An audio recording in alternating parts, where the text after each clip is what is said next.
राधे राधे, जय श्री कृष्ण। आइए आज हम लोग दसम भाव पर चर्चा करते हैं। दसम भाव क्या है?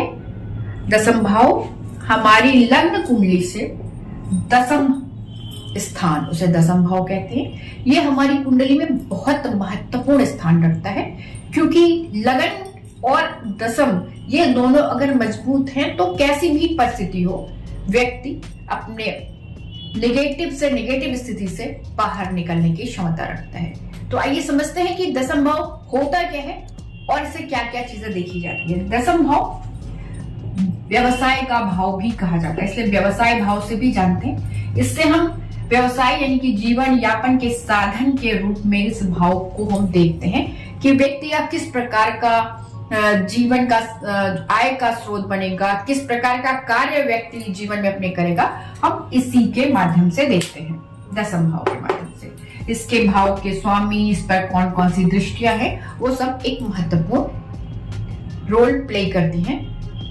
भूमिका निभाती हैं। दूसरी चीज, दसम भाव से हम पद और सत्ता को भी देखते हैं कि किस प्रकार की पोजीशन या पद व्यक्ति को प्राप्त होगा और किस प्रकार की सत्ता का वो उपभोग करेगा या किस प्रकार से जीवन में अपने ऊंचाइयों को पहुंचेगा, उसे हम दसम भाव से ही देखते हैं। यहाँ से हम राजकीय सम्मान या सम्मान, किसी भी प्रकार का सम्मान, जब आप कार्य करते हैं तो उससे जो हमें सम्मान प्राप्त होता है वो राजकीय भी हो सकता है और अन्य भी सम्मान हो सकते हैं, सामाजिक तौर पर प्रतिष्ठित सम्मान, वो यहीं से हमें देखने को मिलते हैं। इसके अलावा दसम भाव से नेतृत्व की क्षमता भी दिखती है, यानी कि व्यक्ति में कितनी पावर है, कितनी क्षमता है अपने आप को उभारने में, उसका व्यक्तित्व कितना महत्वपूर्ण है, उसकी नेतृत्व करने की जो क्षमता है वो कितनी अद्वितीय है, वो हम दसम भाव से ही देखेंगे। या कमजोर है वो भी हम दसम भाव से ही देखते हैं। इसके अलावा दसम भाव उत्तरदायित्व के लिए भी जाना जाता है, यानी कि जिम्मेदारियों के लिए जाना जाता है।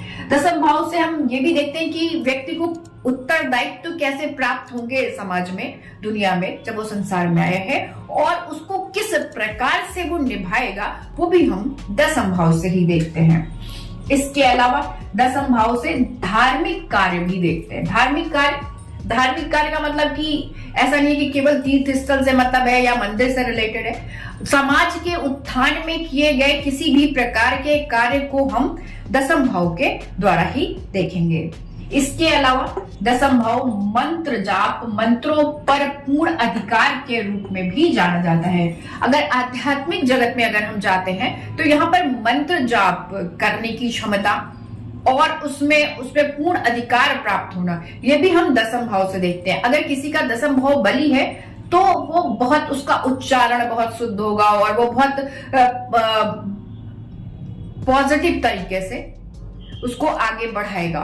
तो आइए और देखते हैं, दसम भाव से हम प्रसिद्धि भी देखते हैं। प्रसिद्धि यानी कि हम कितने प्रसिद्ध हैं अपने समाज में, क्षेत्र में, देश में, शहर में।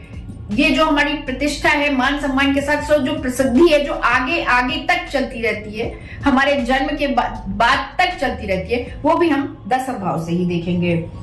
दसम भाव से शरीर में हम इन्हें जांघों को देखते हैं, यहाँ से, यानी कि कमर के नीचे से लेकर घुटने तक का जो हिस्सा आता है उसे हम यहीं से देखेंगे। यानी कि सियाटिका एक बीमारी होती है नसों से रिलेटेड, वो सारी चीजें हम यहीं से देखेंगे, दसम भाव से देखेंगे। इसके अलावा दसम भाव से संयम और प्रभाव भी देखते हैं। संयम मतलब कि कितना अपने आप पे कंट्रोल है और अपने आप को प्रभाव में, अपने कंट्रोल में रखने की जो क्षमता है, वो भी हम यहीं से देखेंगे, दसम भाव से देखेंगे। इसके अलावा दसम भाव से उत्तर काल अमृत में और बाकी जगहों पे भी दिया गया है कि इससे दवाइयां और दवाइयों से रिलेटेड चीजों को भी हम यहीं से देखेंगे। इसके अलावा अगर ये कमजोर है तो बाकी चीजें मान लीजिए कि और अच्छी हैं, दशमेश अच्छा है, सारी चीजें ठीक है, तो ऐसी स्थिति में व्याकुलता और नींद नहीं आने की समस्या का भी सामना व्यक्ति को करना पड़ सकता है। तो आशा है कि आप लोगों को दसम भाव के बारे में मोटी मोटी तौर पर जानकारी मिल गई होगी। राधे राधे, जय श्री कृष्ण।